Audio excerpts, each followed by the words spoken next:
जीवों में श्वसन भाग 3। इस वीडियो का उद्देश्य है क समझना है कि जंतुओं में श्वसन की प्रक्रिया क्या है। ख समझना है कि जल में श्वसन कैसे होता है। बच्चों, आपने पिछले वीडियो में देखा कि मनुष्य सांस कैसे लेता है और इस काम में नाक, फेफड़े, डायाफ्राम इत्यादि कैसे मदद करते हैं।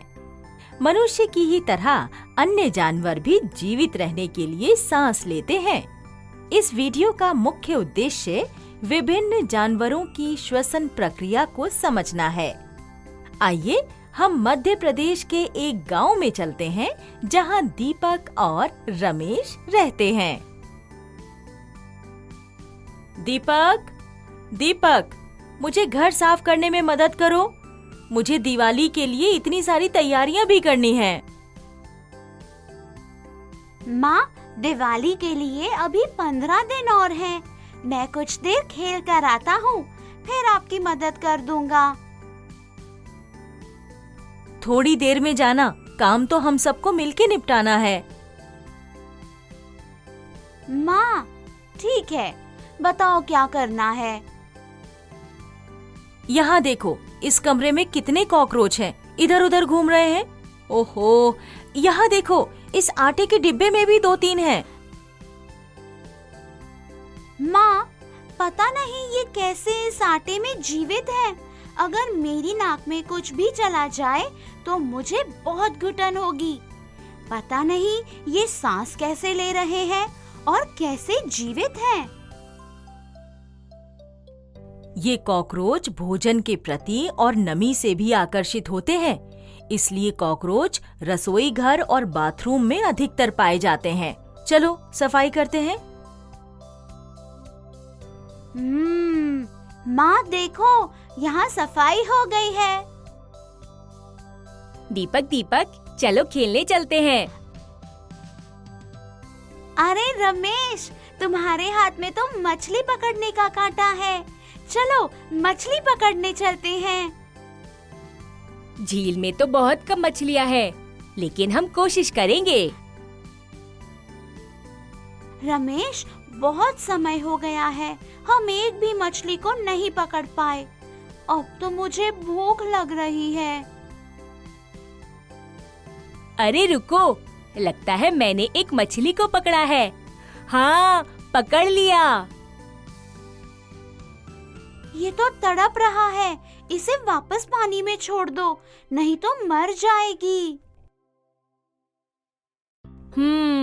बहुत समय के बाद एक मछली इस कांटे में फंसी और तुम उसे छोड़ने के लिए कह रहे हो।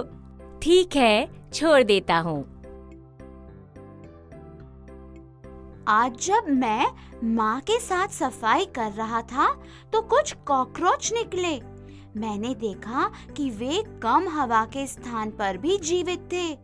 और अब देखो, ये मछलियाँ कैसे पानी के बाहर आते ही तड़प रही हैं। चलो घर चलकर पता करते हैं ऐसा क्यों होता है।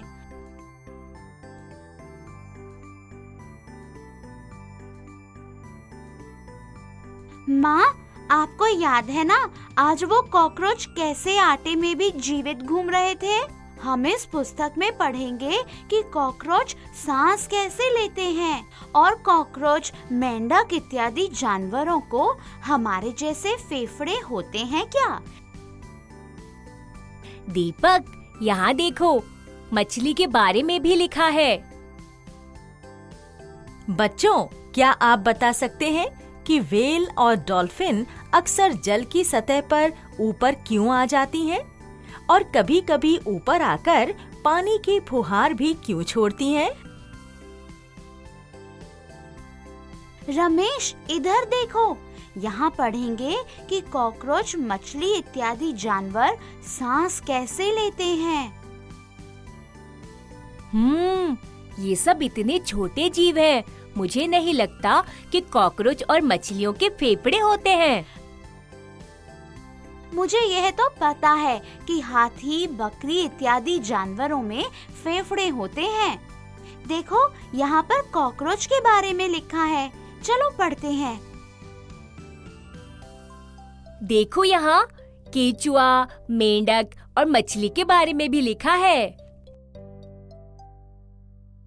देखो, अन्य कीटों की तरह कॉकरोच के बगल में छेद हैं, जिन्हें श्वास रंध्र या स्पाइरकल्स कहते हैं। इनमें से ऑक्सीजन अंदर जाती है और कार्बन डाइऑक्साइड बाहर आती है। और हवा इन छेदों से अंदर जाती है और ये वायु नालियों या ट्रेकियल ट्यूब्स द्वारा पूरे शरीर में जाती है। इन मनुष्यों को मेरे बारे में ज्यादा पता ही नहीं। आपको पता है, मैं 45 मिनट तक सांस लिए बिना रह सकता हूँ। मैं विकिरण या रेडिएशन और अत्यधिक ठंड से बच सकता हूँ। मेरा शरीर बहुत आर्द्र और श्लेष्मीय प्रतीत होता है, क्योंकि मैं त्वचा से श्वसन करती हूँ। मैं जमीन पर और पानी में रहता हूँ। जब मैं जमीन पर रहता हूँ, मैं फेफड़ों से श्वसन करता हूँ, और जब मैं पानी में रहता हूँ, तो मैं त्वचा से सांस लेता हूँ। वाह, ये कितने अद्भुत जीव हैं, और इन सब ने जीवित रहने के लिए नलियों को अनुकूलित किया है। लेकिन मछली सिर्फ जल में रह सकती है। उसे हम अगर पानी से बाहर निकालेंगे तो यह मर जाती है। हाँ, पर मछली के गिल होते हैं। हम मनुष्य जल में ज्यादा देर नहीं रह सकते, क्योंकि जल में हम सांस नहीं ले सकते। कॉकरोच भी पानी में बहुत देर रह सकते हैं। ये गिल हमारे फेफड़े जैसे काम करते हैं ना? ये मछली को सांस लेने में मदद करते हैं। हाँ, यहाँ देखो, मछली के गिल पानी में घुली ऑक्सीजन का उपयोग करने में सहायता करते हैं। और इस चित्र को देखो, गिल्स मछली के सर के दोनों तरफ रहती हैं। मछली अपने मुंह से ऑक्सीजन युक्त पानी लेती है और इसे अपने गिलों तक पंप करती है। जब पानी गिल से गुजरता है, इसके अंदर रक्त वाहिनी या ब्लड वेसल्स ऑक्सीजन को सोख लेती हैं।